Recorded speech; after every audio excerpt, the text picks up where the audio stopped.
जय हिंद दोस्तों, नमस्कार। आज की हिस्ट्री की क्लास में आपका स्वागत है। तो कैसे हैं आप लोग? उम्मीद करता हूं बहुत बेहतर होंगे और अपनी तैयारी को बेहतर कर रहे होंगे। तो कैसे हैं आप लोग? तो आज हम पढ़ेंगे तुगलक वंश। क्या पढ़ेंगे? तुगलक वंश। हमारा के तुगलक वंश के अंदर क्या क्या पढ़ लिया हमने? गयासुद्दीन तुगलक हमने पढ़ लिया और मोहम्मद बिन तुगलक के बारे में हमने पढ़ लिया। आज हम पढ़ेंगे फिरोज शाह तुगलक। 1400 जो तुगलक वंश है 1320 से 1414 है, लेकिन हमने क्या पढ़ लिया? गयासुद्दीन तुगलक। गयासुद्दीन तुगलक का शासनकाल क्या था? वो था 1320 से लेकर 1325 तक। और फिर आता है मोहम्मद बिन तुगलक, उसका शासनकाल है 1325 से लेकर 1351 तक। उसके बाद में आज हम स्टार्ट करेंगे 1351 से लेकर और 1388 तक। कौन? फिरोज शाह तुगलक। ठीक है, उसके बारे में आज हम पढ़ेंगे। तो लिखो फिरोज शाह तुगलक। फिरोज शाह तुगलक, साथ साथ में नोट्स बनाते रहना। ठीक है, तुगलक इसका शासनकाल कब से कब है? 1351 से लेकर 1388 तक। ठीक है, 1351 से लेकर 1388 तक। ठीक है, फिरोज शाह तुगलक। तो इसका लिखो कुल कितने वर्ष इसने शासन किया है? कुल इसने 37 वर्ष का शासनकाल, 37 वर्ष का शासनकाल। कितने वर्ष का शासनकाल है? 37 वर्ष का।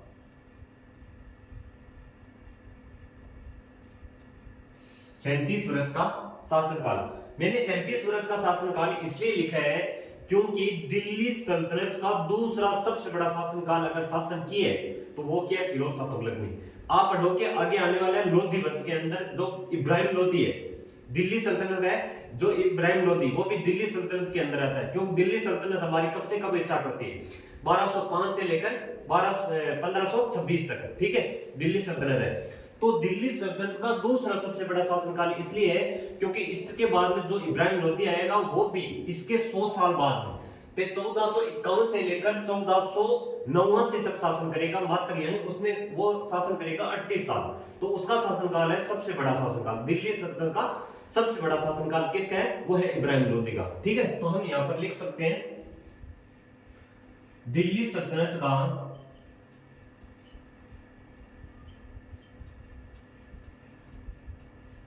दूसरा सबसे बड़ा शासनकाल। साथ साथ में नोट्स बनाते रहना साथियों। ठीक है, दूसरा सबसे बड़ा शासनकाल, सबसे बड़ा शासनकाल। ठीक है, दिल्ली सल्तनत का दूसरा सबसे बड़ा शासनकाल। क्योंकि मैं ज्यादा तेज नहीं चल रहा हूं, साथ साथ में आप आराम से नोट्स बना सकते हैं, आराम से, कोई जल्दीबाजी नहीं है। हमें एक भी कंटेंट पीछे नहीं छोड़ूंगा मैं, इतना प्रॉमिस है। ठीक है, एक भी कंटेंट पीछे नहीं रहेगा। ठीक है, उसके बाद में लिखो इसको क्या कहते हैं? इसको कहते हैं सिकंदर लोधी और औरंगजेब का अग्रगामी कहा जाता है। इसको सिकंदर लोधी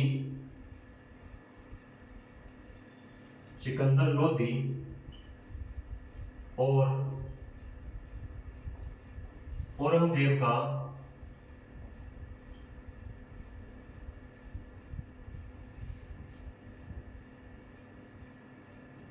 अग्रगामी कहा जाता है। क्योंकि इनके बारे में हम आगे पढ़ेंगे, औरंगजेब और इब्राहिम के सिकंदर लोधी के बारे में। क्योंकि ये क्या एकदम बहुत ज्यादा कट्टर व्यक्ति है। औरंगजेब क्या एकदम कट्टर व्यक्ति है, सिकंदर लोधी भी ऐसा ही थोड़ा इनके मिलता जुलता है। ठीक है, उसके लिए इसको भी क्या फिरोज शाह तुगलक भी इन्हीं जैसा, यानी जो औरंगजेब का बर्ताव है, सिकंदर लोधी का बर्ताव है, उसी के जैसा फिरोज शाह तुगलक का भी सेम है। ठीक है, अग्रगामी कहा जाता है।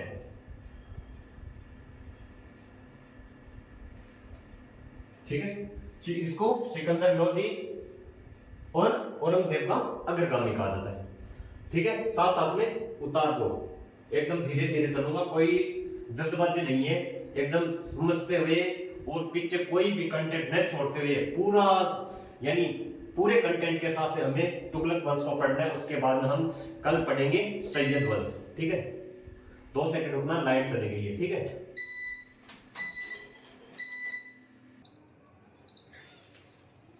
चलो आगे कंटिन्यू करते हैं, ठीक है। इसको सिकंदर लोदी और औरंगजेब का क्या कहा जाता है, इसको क्या कहा जाता है, अग्रगामी, ठीक है। उसके बाद में हम नेक्स्ट क्या करें, नेक्स्ट पर चले। इसको और लिखो, इसको सल्तनत काल का अकबर कहा जाता है, सल्तनत काल का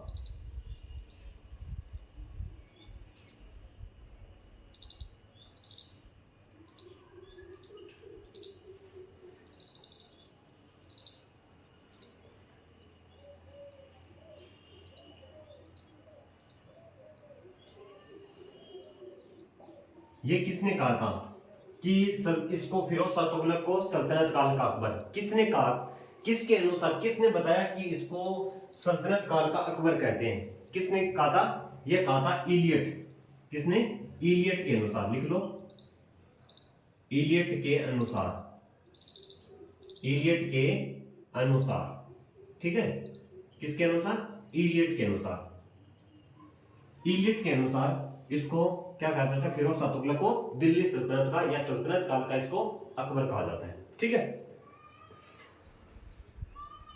आगे आगे चलते हैं हम, इसके वास्तविक नाम क्या था, तो इसका वास्तविक नाम क्या था, वो था कमलादुन इसका फिरोज था, कमलादुन फिरोज, ठीक है। या इसका नाम, वास्तविक नाम, वास्तविक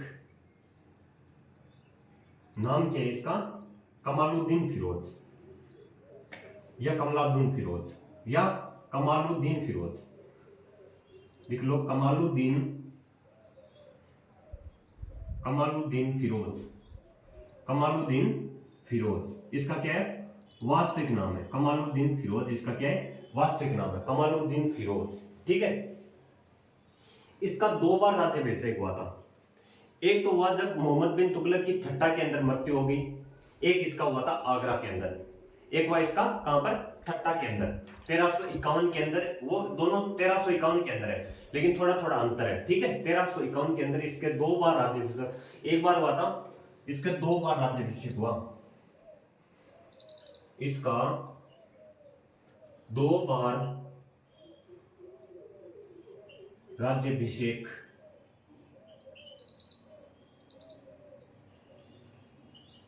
ठीक है, 2 बार राज्याभिषेक हुआ, एक बार हुआ था 1351 के अंदर, 1300, एक बार हुआ मार्च के अंदर और दूसरा हुआ था अगस्त के अंदर, मार्च, हिंदी में लिख लो, मार्च 1351 के अंदर, 1351 के अंदर कहां पर हुआ था, ठट्टा में, ठीक है, ठट्टा में। दूसरा हुआ था अगस्त के अंदर, ठीक है, अगस्त में, अगस्त 1351 कहां पर हुआ था, ये हुआ था आगरा के अंदर, ठीक है, कहां पर हुआ था, दिल्ली के अंदर, सॉरी कहां पर हुआ था, दिल्ली में, दिल्ली के अंदर।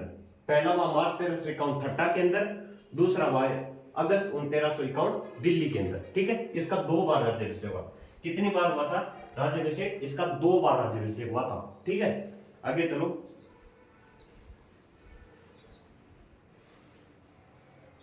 ये ना जो गयासुद्दीन, ये क्या है, लगभग मतलब तुगलक वंश के अंदर जो मोहम्मद बिन तुगलक था उसका भाई लगता है, यानी चाचा का बेटा भाई, यानी गयासुद्दीन के छोटे भाई का बेटा है। कौन है ये, फिरोज शाह तुगलक, गयासुद्दीन तुगलक था, हमने पढ़ा था, गयासुद्दीन, गयासुद्दीन तुगलक के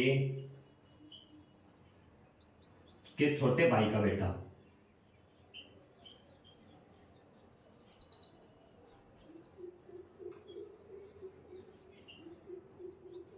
ठीक है, गयासुद्दीन तुगलक के छोटे भाई का बेटा है, साथ साथ में नोट्स बनाते रहो, ठीक है। गयासुद्दीन तुगलक के छोटे भाई का बेटा है, यानी जो मोहम्मद बिन तुगलक है उसके चाचा का बेटा भाई है ये, ठीक है, गयासुद्दीन तुगलक के छोटे भाई का बेटा। माता का नाम लिख लो, माता का नाम है बीबी जेला, माता का नाम क्या है? इसकी माता का नाम क्या है? बीबी जेला, बीबी जेला। ठीक, माता का नाम बीबी जेला। ठीक है, ये एक हिंदू थी। कौन थी? एक हिंदू थी। बीबी जेला कौन थी? एक हिंदू थी। ठीक है, माता का नाम बीबी जेला। जो मोहम्मद बिन तुगलक के एक ऋण लगाया था, मोहम्मद बिन तुगलक का एक टका भी ऋण था, उसको इसने क्या कर दिया था? माफ कर दिया था। तो इसने मोहम्मद बिन तुगलक द्वारा लगाए गए तकावी ऋण को माफ कर दिया। लिखो, इसने मोहम्मद बिन तुगलक द्वारा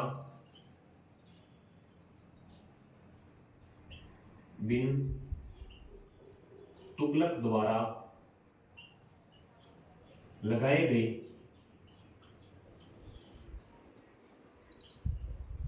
तकावी ऋण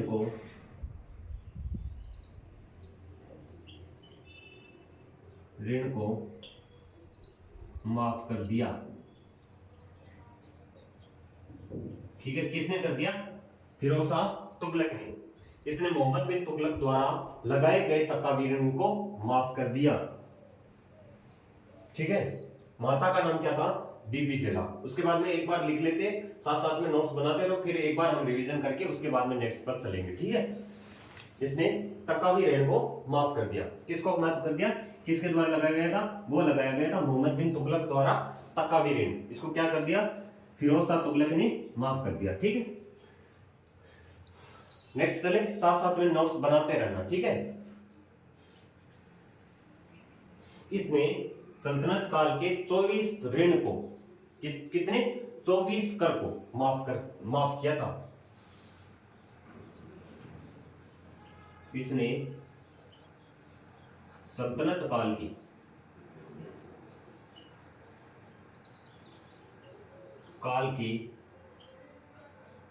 24 कर को माफ किया।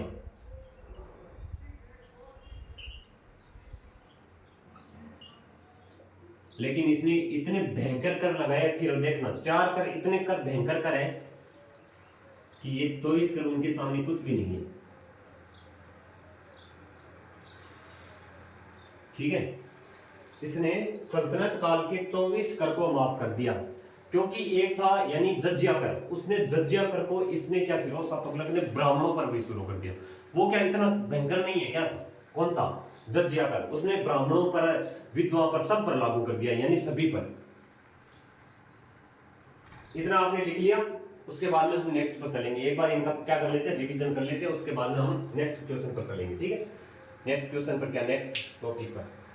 फिरोज शाह तुगलक 1351 से 1388 37 वर्ष का शासनकाल है। दिल्ली सल्तनत का दूसरा सबसे बड़ा शासनकाल। इसको सिकंदर लोदी और औरंगजेब का अग्रगामी कहा जाता है। इसको सल्तनत काल का अकबर कहा जाता है। क्या कहा जाता है? अकबर कहा जाता है। ठीक है, अकबर कहा जाता है। वास्तविक नाम इसका कमालुद्दीन फिरोज। इसका 2 बार राज्याभिषेक हुआ था। एक हुआ था मार्च 1351 ठट्टा के अंदर, जहां पर मोहम्मद बिन तुगलक की मृत्यु हुई थी। अगस्त 1351 के अंदर दिल्ली के अंदर इसका दूसरा बार राज्याभिषेक हुआ। गयासुद्दीन तुगलक के छोटे भाई का बेटा है और माता का नाम है बीबी जेला। और इसने मोहम्मद बिन तुगलक द्वारा लगाए गए तकावी ऋण को माफ कर दिया और इसने सल्तनत काल के 24 कर को माफ किया था। ठीक है, साथ में लिख लो, इसके शासनकाल को दिल्ली के सल्तनत काल का सबसे भ्रष्ट शासनकाल कहा जाता है। ठीक है, इसके शासनकाल को दिल्ली सल्तनत के सबसे भ्रष्ट शासनकाल कहा जाता है। ठीक है, लिखो। उसके बाद में हम 4 कर के, जो इसने 4 कर लगाए थे उसके बारे में हम पढ़ेंगे। इसके शासनकाल को लिखो, इसके शासनकाल को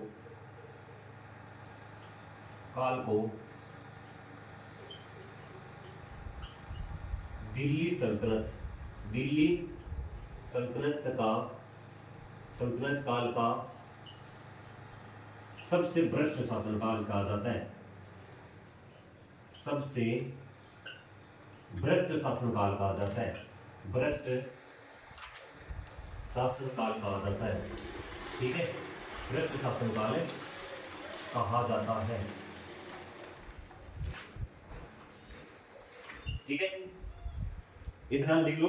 उसके बाद में हम नेक्स्ट पर चलते हैं। ठीक है, इसके शासनकाल को दिल्ली सल्तनत का सबसे भ्रष्ट शासनकाल कहा जाता है। ठीक है, इसने सल्तनत काल के 24 कर को माफ किया। इसके शासनकाल को क्या कहा जाता है? दिल्ली सल्तनत का सबसे भ्रष्ट शासनकाल। ठीक है, क्लियर? आगे चले।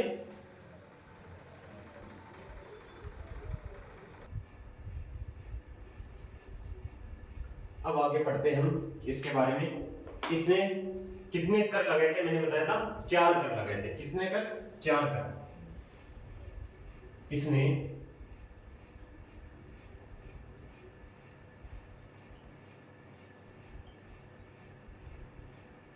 इसने 4 कर लगाए। ठीक है, 4 कर लगाए। कितने कर लगाए थे? इसने 4 कर लगाए थे।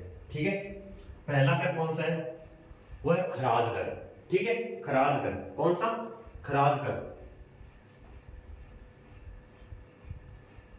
खराज कर जो भूमि पर लिया जाता था। किस पर लिया जाता? भूमि पर। वो इसने 1/6 कर दिया। कितना कर दिया? 1/6 कर दिया।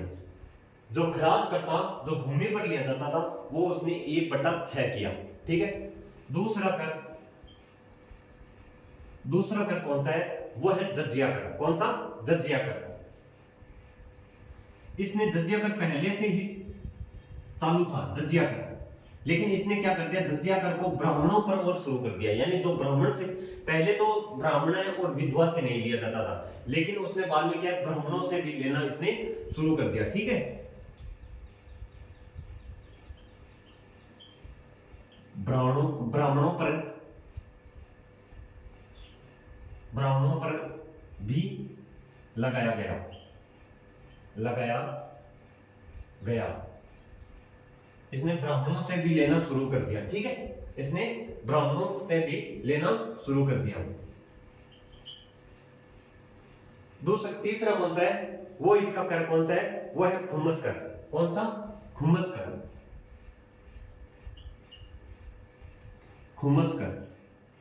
खुम्मस कर को इसने कितना परसेंट कर दिया था? वो कर दिया था खुम्मस कर को 1/5 कर दिया था। 1/5 कर दिया गया। कितना कर दिया? 1/5। खुम्मस कर को कितना कर दिया था उसने? वो कर दिया था कितना?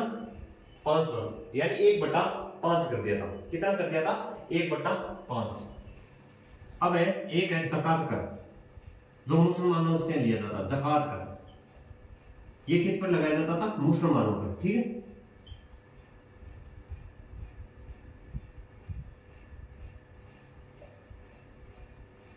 मुसलमानों पर लगाया जाता था ज़कात कर। इसको कितना किया था? इसने किया था 2.5%। कितना लेता था? ज़कात कर वो लेता था 2.5%। कितना? 2.5%, जो मुसलमानों पर लगाया गया था ज़कात कर। ये हिंदुओं पर था। कौन सा? जजिया कर, यानी हिंदुओं पर जो गैर मुसलमान है। ठीक है, उनसे। एक कर और था, वो कौन सा था? वो सिंचाई कर था। कौन सा था? सिंचाई कर। क्योंकि इसने क्या बनवाई थी? जो नहरें बनवाई थी। आगे पढ़ेंगे, जो इसने नहरें बनवाई थे, कुएं बनवाए थे, कि कोई भी अगर किसान अगर इनका उपयोग करेगा सिंचाई के अंदर, तो उसको उस सिंचाई अगर इसका उपयोग करेगा तो वो अपनी उपज का 10% देगा। यानी उपज का 10% सिंचाई कर वो उसने कर दी थी। उपज का जो उसकी पैदावार होगी, पैदावार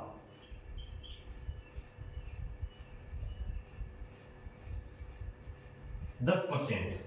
ठीक है, कितना? उपज का 10%, यानी जो पैदावार होगी उसका 10% देना पड़ेगा।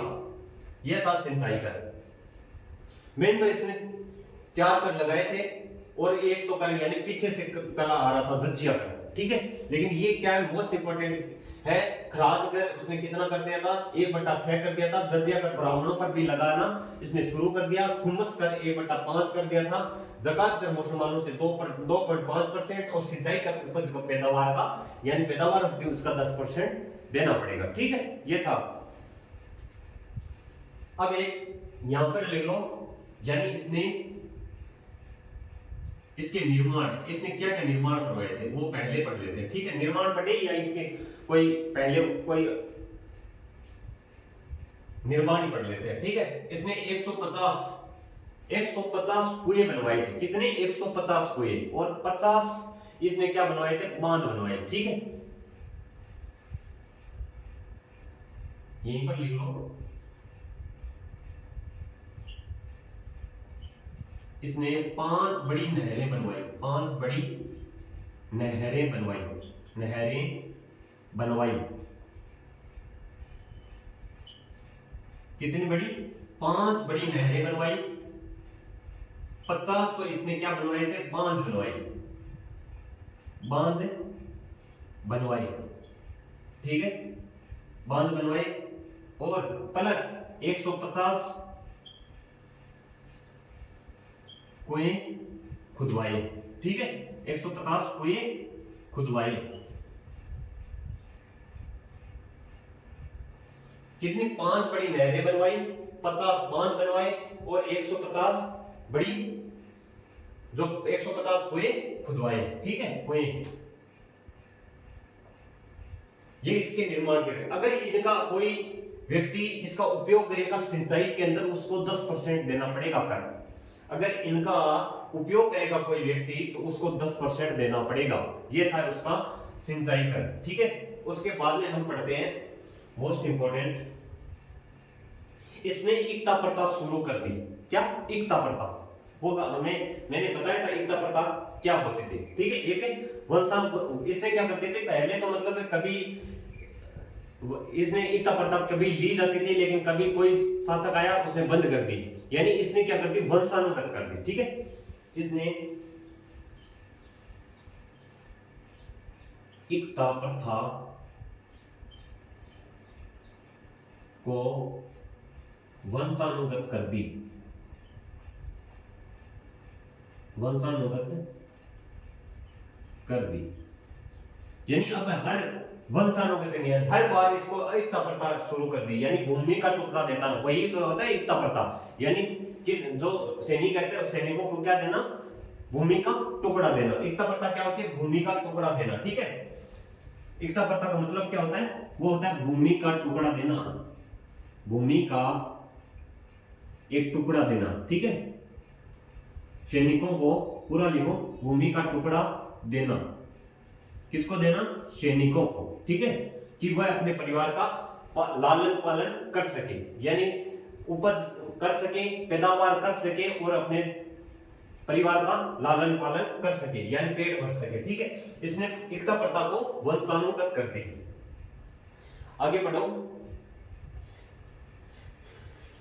अगर पूछा जाता है कि दिल्ली सल्तनत के वो कौन सा शासक है जिसके शासनकाल में सबसे ज्यादा शासनकाल, यानी सबसे ज्यादा दास थे, तो इसके शासनकाल में सबसे ज्यादा दास थे। लिख लो, इसके समय में सबसे ज्यादा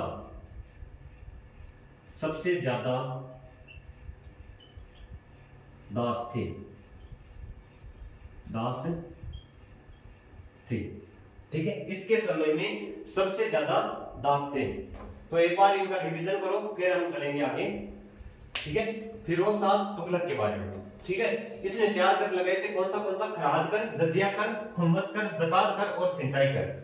खराज कर क्या था? वो था भूमि से लिया जाता था, और 1/6 कर दिया। जजिया कर को ब्राह्मणों पर इसने लगाना शुरू कर दिया। खुम्मस कर को 1/5 कर दिया, और ज़कात कर मुसलमानों से लिया जाता उसको 2.5, और सिंचाई कर को उपज यानी पैदावार का 10%। इसने 5 बड़ी नहरें बनवाई थी, 50 बांध बनवाए, और 150 कुएं खुदवाए, ठीक है। इसने एकता प्रथा को वंशानुगत कर दी। इसके समय में सबसे ज्यादा दास थे। इसके समय में क्या थे? सबसे ज्यादा दास, ठीक है। इसने स्थायी सेना रखना बंद कर दी। देखो, इसने स्थायी सेना रखना बंद कर दी। इसने स्थायी सेना रखना बंद कर दिया। क्या कर दिया? स्थायी सेना को रखना बंद कर दिया, स्थायी सेना रखना बंद कर दिया। ठीक है, किसने कर दिया था? फिरोज शाह तुगलक ने क्या किया? इसने स्थायी सेना रखना बंद कर दिया। ठीक है,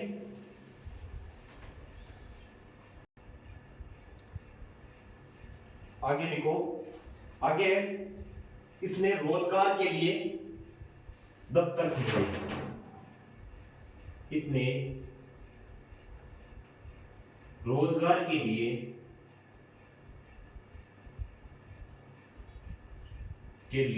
क्या खुलवाई? इसने दफ्तर खुलवाई।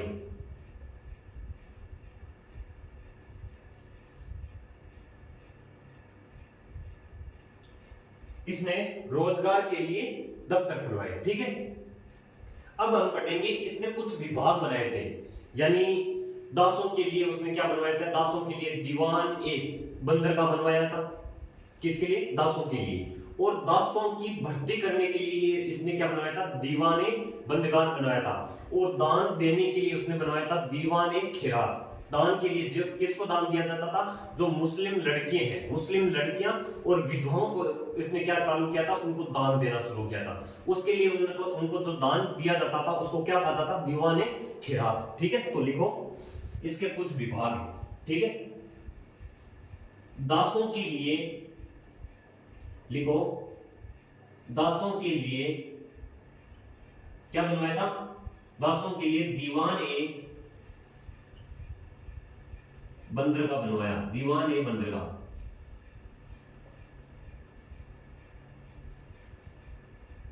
बनवाया। और दासों की भर्ती के लिए क्या बनवाया था? दीवान ए बंदगान। दासों की भर्ती के लिए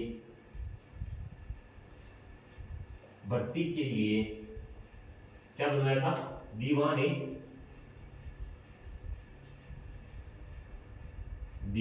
बंदगान बनवाया। बंदगान, यहां से बहुत ज्यादा प्रश्न बनते हैं, कोई भी मिस मत करना, कोई भी स्किप मत करना। ठीक है, और क्या बनवाया था उसने बनवाया था दान देने के लिए। उसने दान के लिए क्या बनवाया था? दान के लिए दीवान ए खिरात बनवाया। दान के लिए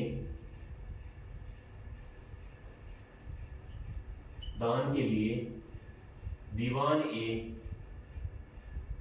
खिरात बनवाया। खिरात बनवाया।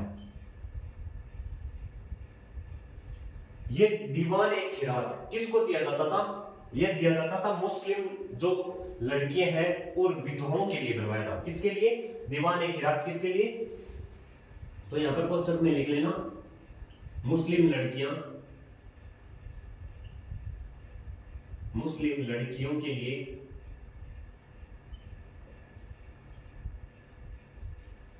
और विधवाओं के लिए। ठीक है, और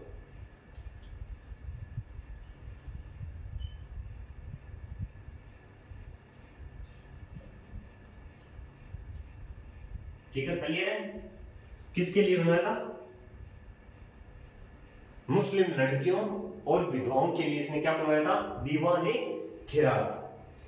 रोजगार के दफ्तर खुलवाए, यानी रोजगार देने के लिए इसने क्या करवाए थे? अलग अलग दफ्तर। ठीक है, दासों के लिए दीवान ए बंदरगाह बनवाया था। दासों की भर्ती के लिए दीवान ए बंदरगाह और दीवान ए बंदगान, ये अलग अलग चीज है। दासों के लिए, सिर्फ दासों के लिए बनवाया था दीवान ए बंदरगाह। और दासों की जो भर्ती की जाती थी उस भर्ती के लिए इसने क्या बनवाया था? दीवान ए बंदरगाह। क्या? दीवान ए बंदगान, सॉरी। ठीक है, दासों की भर्ती के लिए दीवान ए बंदगान। और दान के लिए इसने क्या बनवाए थे? दीवान ए खिरात। क्या बनवाया था? दीवान ए खिरात बनवाया था। ठीक है, इसको पूरा सही लिखना, दीवान ए खिरात। ठीक है, क्या बनवाया था? दीवान ए खिरात बनवाया था। जो ये किस पर लिया जाता था? किसको दान देता था? मुस्लिम लड़के हैं और विधवाओं को उसने क्या देता था? दीवान ए खिरात देता था। ठीक है, कंप्लीट है इतना। उसके बाद में नेक्स्ट पर चले, तो नेक्स्ट पर चलते हैं।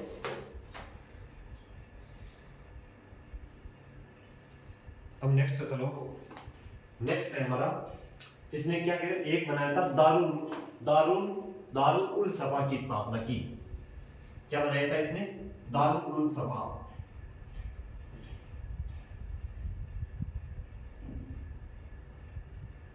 2 सेकंड रुकना। दारुल उल सफा,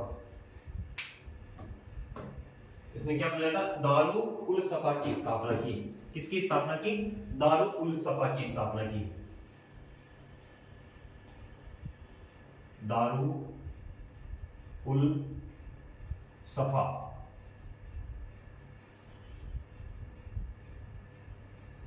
बनवाया। ठीक है, दारुल उल सफा बनवाया। ये क्या है? ये एक अस्पताल है। दारुल उल सफा क्या है? ये एक क्या है? ये एक अस्पताल है। ये एक अस्पताल है। ठीक है, ये एक अस्पताल है। दारुल उल सफा क्या है? ये एक अस्पताल है। अब लिखो दीवाने, क्या? दीवाने इस्तिहाक। वो किसके लिए बनाया था? वर्दों को जो पेंशन देता था, वर्दों को पेंशन देने के लिए क्या बनवाया इसने? दीवान ए इस्तिहाक। दीवान ए इस्तिहाक की स्थापना की। इस्तिहाक, ठीक है, दीवान ए इस्तिहाक बनवाया। किसके लिए? क्यों बनवाया था? वर्दों को पेंशन देने के लिए। वर्दों को, जो वृद्ध लोग हैं, वर्दों को पेंशन देने के लिए।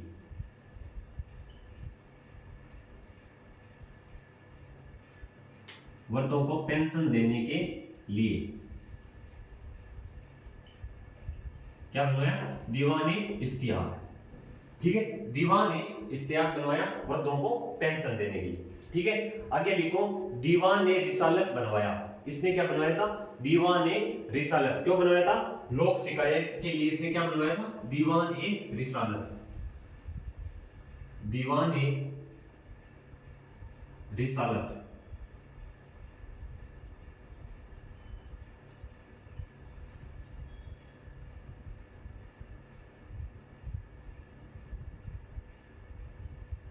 दीवान ए रिसालत बनवाया लोक शिकायत के लिए। किसके लिए? लोक शिकायत के लिए।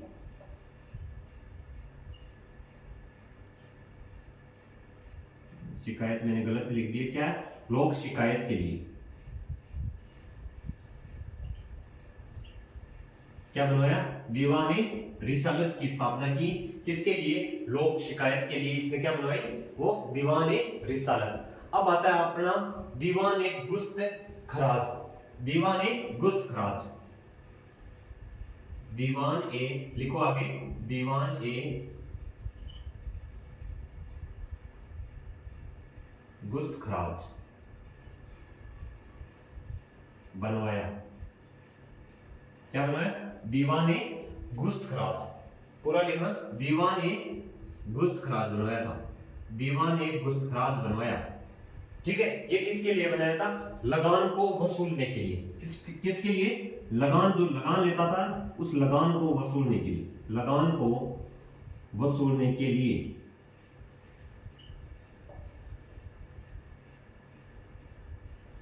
बढ़िया तरीके से नोट्स बनाए ना एकदम, कि बार बार हमें नोट्स बनाना ना पड़े। थोड़ा क्या है, उसके बाद में जो हमारा टॉपिक खत्म हो जाता है ना, उसके टॉपिक के बाद में कुछ लाइनें छोड़ दिया करो। यानी आगे कभी कुछ अगर यानी कोई डाटा मिस हो जाता है तो उसको यानी ऊपर वापस उसको ऐड करने के लिए उसके कम से कम यानी कुछ लाइनें छोड़ दिया करो। उसके बाद में कोई दूसरा टॉपिक स्टार्ट करा हो। जैसे हमने मोहम्मद को तुगलक किया तो कुछ टॉपिक यानी कुछ लाइनें छोड़ दो, उसके बाद में फिरोज शाह तुगलक को लिखो। क्योंकि अगर कोई मोहम्मद बिन तुगलक के बारे में कोई डाटा मिस हो जाता है तो उसको ऐड करने के लिए क्या काम आते हो। ठीक है, उस तरह बढ़िया तरीके से नोट्स बनाया करो। ठीक है, और उसके बाद में इसने इतने ही थे इसके विभाग है। ठीक है, उस विभाग के बाद में आगे बढ़ते हैं हम। इसने सोने के जो उसने क्या, जो चांदी के जो बर्तन थे उसको क्या कर दिया था? उसने बंद कर दिया। इसने जो इसी के समय जो चांदी के बर्तन चल रहे थे, इसने चांदी के बर्तनों पर रोक लगा दी। चांदी के जो बर्तन होते थे, बर्तन, चांदी के बर्तन पर रोक लगाई या बंद कर दिया, बर्तनों को बंद कर दिया, ऐसे लिख लो, ठीक है। बर्तनों को बंद कर दिया, बंद कर दिया, ठीक, क्लियर है। इसने चांदी के बर्तनों को बंद कर दिया, ठीक है। और महिलाओं को, जो पीर पंजाल पर जो महिलाएं जाती थी उन पर क्या लगा दी, रोक लगा दी। इसने महिलाओं को पीर पंजाल पर जाने पर रोक,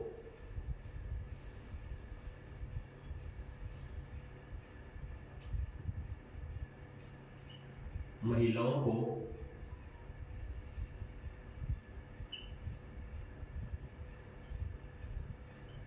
पीर पंजाल, पीर पंजाल, ठीक है, पीर पंजाल, पीर पंजाल पर जाने पर रोक, जाने पर क्या लगा दी, रोक लगा दी, ठीक है। महिलाओं को पीर पंजाल पर जाने पर रोक लगा दी, ठीक है।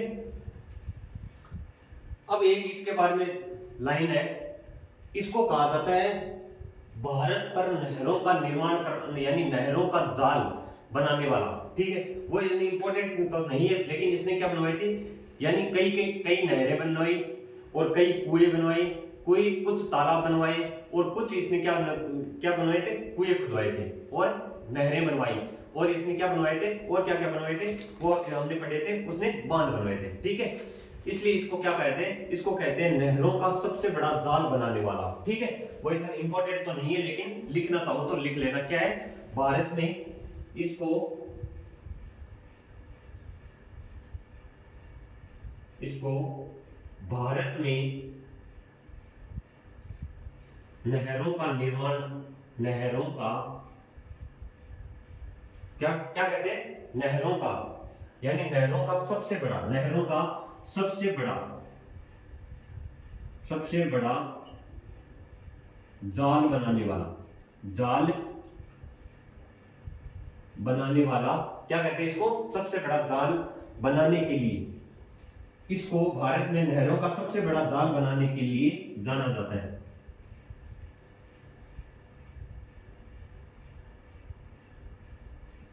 ऐसे लिख लो, जानते हैं, ठीक है।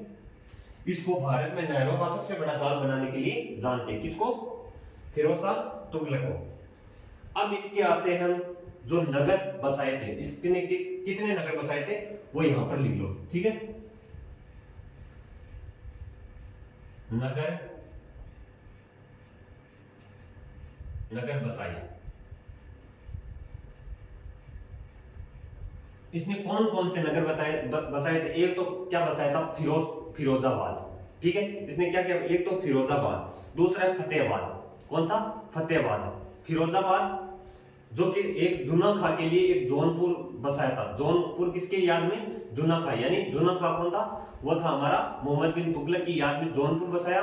फिरोजाबाद कोटला, कौन सा, फिरोज सा कोटला बसाया किसकी, यानी दिल्ली के अंदर फिरोज सा कोटला, और जौनपुर जुना खां की याद में, लिख लो साथ साथ में, फिरोज सा कोटला, फिरोज सा, यहां पर लिख लो फिरोज सा कोटला, ये कहां पर बसाया था, दिल्ली के अंदर। ये कौन सा था, दूसरा कौन सा, वो था जौनपुर, जौनपुर किसकी याद में बसाया था, जौनपुर बसाया किसकी याद में, वो जुन्ना खां की याद में, ठीक है, जुन्ना खां की याद में, जुन्ना खां की याद में, जुन्ना खां की याद में क्या बनाया, जौनपुर। तीसरा आता है, वो कौन सा आता है, वो है फैजाबाद, यानी कौन सा था, वो था फिरोजाबाद,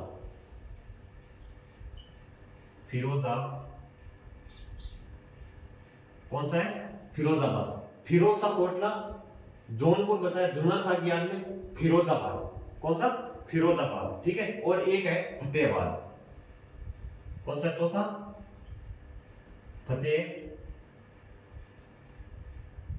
फतेहाबाद। ठीक है, ये है चार। इसने चारों इनका निर्माण करवाया था। कौन से नगर बसाए थे? एक तो फिरोजा कोटला दिल्ली के अंदर, जौनपुर बसाया जुन्ना खान की याद में फिरोजाबाद और फतेहाबाद। ये एक जैसे नाम है तीनों फिरोजा कोटला, फिरोजाबाद, फतेहाबाद और एक जौनपुर जुन्ना खान की याद में। जौनपुर जुन्ना खान याद रखना, जैसे जौनपुर जुन्ना खान की याद में। ठीक है, और सारे फिरोजा कोटला अपने यानी अपने ही नाम पर एफ पर। ठीक है, फिरोजाबाद, फिरोजा कोटला और फतेहाबाद। ठीक है, ये इसमें कौन से नगर बसाए थे? ये नगर बसाए थे। अब आ जाओ आगे। इसके समय में बर्नी ने कौन सी पुस्तक लिखी? इसी के समय में लिखी थी बर्नी ने। कौन सी लिखी थी?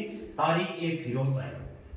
इसी के समय, यहां पर लिखो, इसी के समय बर्नी ने, किसने लिखी थी? बर्नी। सही लिखना क्या? किसने लिखी? बर्नी ने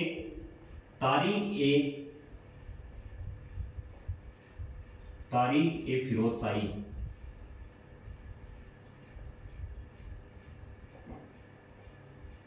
तारीख-ए-फिरोजशाही पुस्तक लिखी।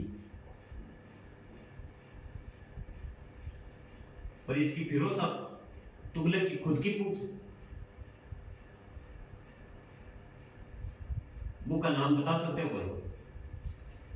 खुद की पुस्तक। फिरोज तुगलक ने खुद की अपनी खुद की आत्मकथा, यानी फिरोज तुगलक की आत्मकथा खुद की लिखी हुई। फिरोज तुगलक की आत्मकथा। आत्मकथा का मतलब सब जानते हो ना, खुद की लिखी हुई। आत्मकथा का मतलब क्या होता है? यानी खुद की लिखी हुई, खुद के हाथों से लिखी हुई, अपने खुद की लिखी हुई आत्मकथा उसे कहते हैं। ठीक है, उसका नाम था फुतुहात-ए-फिरोजशाही। फुतुहात-ए-फिरोजशाही खुद की पुस्तक का नाम क्या है? फुतुहात-ए-फिरोजशाही। फिरोजशाही।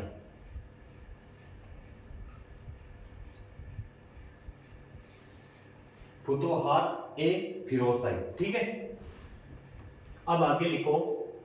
इसने यानी जो अशोक के दो स्तंभ थे, वो दो स्तंभों को ये क्या लेके आया था? दिल्ली लेकर आया था।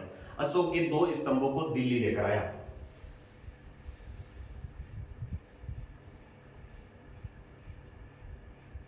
इसने अशोक के महान जो अशोक है, अशोक के दो स्तंभों को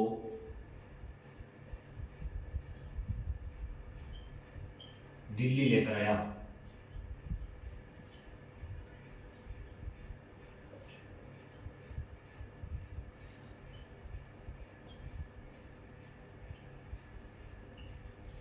एक कौन था? एक था मेरठ, यूपी वाला।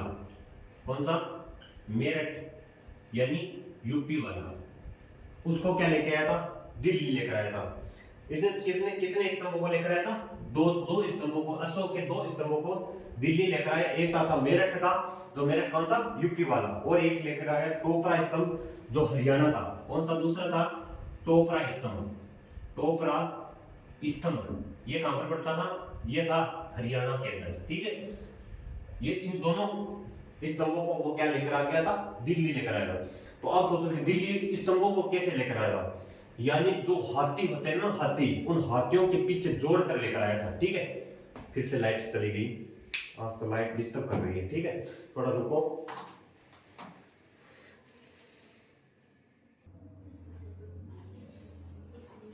चलो इनका रिवीजन करते हैं, उसके बाद में हम नेक्स्ट पर चलेंगे। आज हमें तुगलक वंश को पूरा पढ़ना है। ठीक है, ज्यादा नहीं है। अब हमने तो जो फिरोज शाह तुगलक को पढ़ लिया, उसके बाद में हमें लास्ट अंतिम शासक नसरुद्दीन महमूद के बारे में पढ़ना है। ठीक है, यानी उसके बीच में कुछ शासक थे, लेकिन उनके बारे में कुछ प्रश्न बिल्कुल भी प्रश्न नहीं पूछे जाते। ठीक है, मैं करवा देता हूं। पहले इनका रिवीजन एक बार एक लाइन और लिख लो। 1368 के अंदर कुतुब मीनार की मरम्मत करवाई थी। कब करवाई थी? 1368 के अंदर। ठीक है, इसने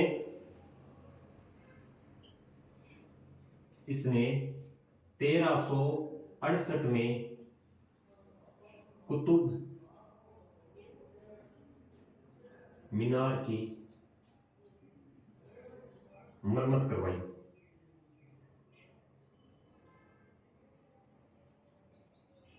ठीक है, इसने 1368 के अंदर क्या करवाई थी? कुतुब मीनार की मरम्मत करवाई।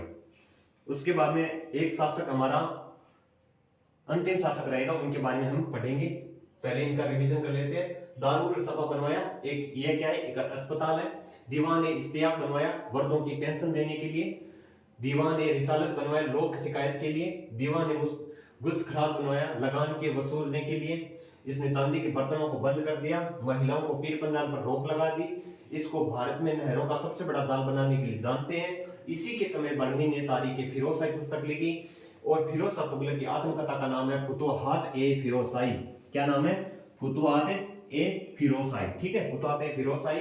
इसने अशोक के 2 स्तंभों को दिल्ली लेकर आया था, मेरठ यूपी वाला, और एक टोकरा स्तंभ जो हरियाणा के अंदर था। इनको हत्ती और से जोड़कर घसीट कर कहां पर लेकर आया था? दिल्ली लेकर आया था। ठीक है, इसने नगर बसाए थे फिरोज शाह कोटला दिल्ली, जौनपुर बसाया जुन्ना खां की याद में, फिरोजाबाद, फतेहाबाद, ये जिसने 4 नगर बसाए थे। इसने 1368 के अंदर कुतुब मीनार की मरम्मत करवाई। ठीक है, अगर आप लिखना चाहो तो उसके बाद में जो शासन काल है वो मैं लिखा सकता हूं, यानी अगर आप लिखना चाहो तो, लेकिन कोई भी इतना बिल्कुल भी इंपॉर्टेंट नहीं, कभी भी प्रश्न नहीं पड़ता। ठीक है, लेकिन अंतिम शासक के बारे में मोस्ट इंपॉर्टेंट है, वो है नसरुद्दीन महमूद। कौन? नसरुद्दीन महमूद। ठीक है, उसके बारे में चलो हम पढ़ते हैं। ठीक है, इनको हम डिलीट कर देते हैं, यानी मिटा देते हैं। अब लिखो अंतिम शासक। ठीक है, फिरोज शाह तुगलक का अंतिम शासक, इसको हम मिटा देते हैं। फिरोज शाह तुगलक का अंतिम शासक, सॉरी, तुगलक वंश का अंतिम शासक। ठीक है, अंतिम शासक, अंतिम शासक वो कौन है? वो है नसीरुद्दीन महमूद। कौन है?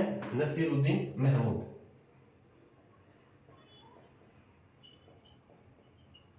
नसरुद्दीन महमूद।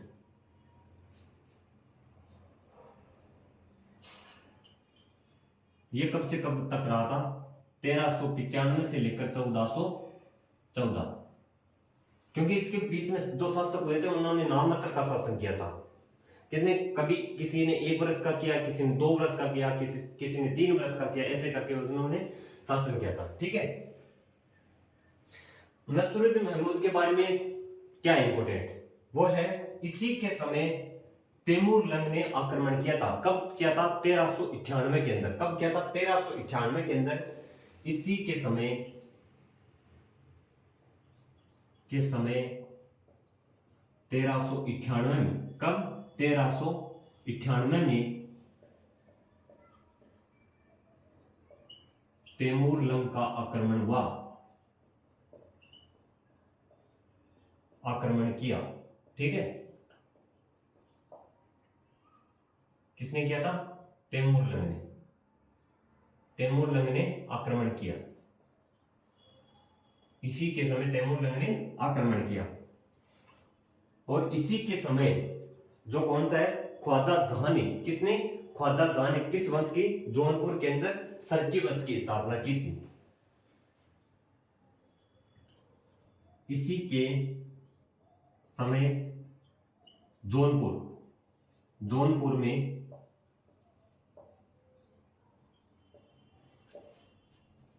सरकी वंश की स्थापना हुई। किसकी स्थापना हुई? सरकी वंश की स्थापना हुई। सरकी वंश का संस्थापक कौन है? ख्वाजा जहां। कौन है संस्थापक?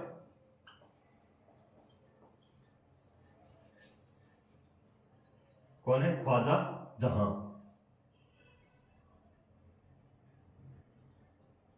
ख्वाजा जहां। ठीक है, ख्वाजा जहां, ख्वाजा जहां ने ठीक है, अंतिम शासक कौन है? नसरुद्दीन महमूद। कब से कब? 1395 से लेकर 1414 तक। इसी के समय 1398 में तैमूरलंग ने आक्रमण किया और इसी के समय जौनपुर में सर्की वंश की स्थापना हुई। किसकी? सर्की वंश की। ठीक है, और थोड़ा एक लाइन रहेगी, नसरुद्दीन महमूद फिरोज शाह तुगलक का बेटा था। ठीक है, यहीं पर लिख लो, नसरुद्दीन महमूद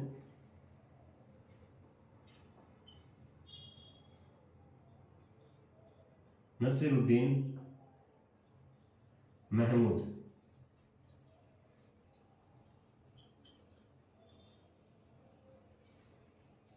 फिरोज शाह तुगलक का बेटा था।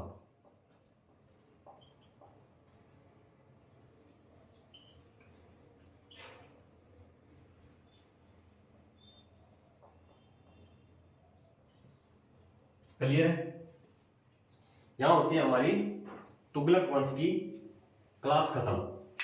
तो कैसी लगी आपको क्लास? उम्मीद करता हूं आपको क्लास बहुत अच्छी लगी होगी, क्योंकि मैंने कोई भी कंटेंट पीछे नहीं छोड़ा है। जहां पर मुझे समझाना था वहां पर मैंने समझाया। ठीक है, और ऐसा कोई भी कंटेंट नहीं है जो कोई पीछे रह गया। ठीक है, जितना इंपॉर्टेंट था वो मैंने कंटेंट यहां पर लिखवा दिया। एसएससी के अंदर इससे बाहर कुछ नहीं पूछा जाएगा। चाहे एसएससी सीजीएल का दे लेना, चाहे एसएससी जीडी, दिल्ली पुलिस हो, एसएससी एमटीएस हो, एसएससी सीपीओ हो, एसएससी सीजीएल हो, कोई भी एसएससी का कोई भी दे लेना। और कोई जो हिस्ट्री है यानी किसी भी एग्जाम के अंदर पूछी जाती है तो इससे बाहर नहीं जाता, बाहर भी बिल्कुल भी नहीं जाएगा। तो आपको उम्मीद करता हूं आपको क्लास बहुत अच्छी लगी होगी। आप प्लीज क्लास से रोज जुड़ना ना भूलें, और चैनल पर नए हैं तो प्लीज चैनल को सब्सक्राइब जरूर कर देना और लाइक करना, और कमेंट के अंदर जरूर बताना कि आपको क्लास कैसी लगी। और उसके बाद में हम क्लास के अंदर मिलेंगे स्टैटिक जीके के अंदर, जो हमारी बेहतरीन यानी बड़ी स्ट्रिक के साथ में हम स्टैटिक जीके को, पूरी स्टैटिक जीके को ट्रिक के माध्यम से पढ़ते हैं। उस क्लास में जरूर जुड़िएगा और अपने, ठीक है, तो उसके बाद में मिलते हैं हम नेक्स्ट क्लास में। तब तक के लिए जय हिंद, जय भारत, थैंक यू।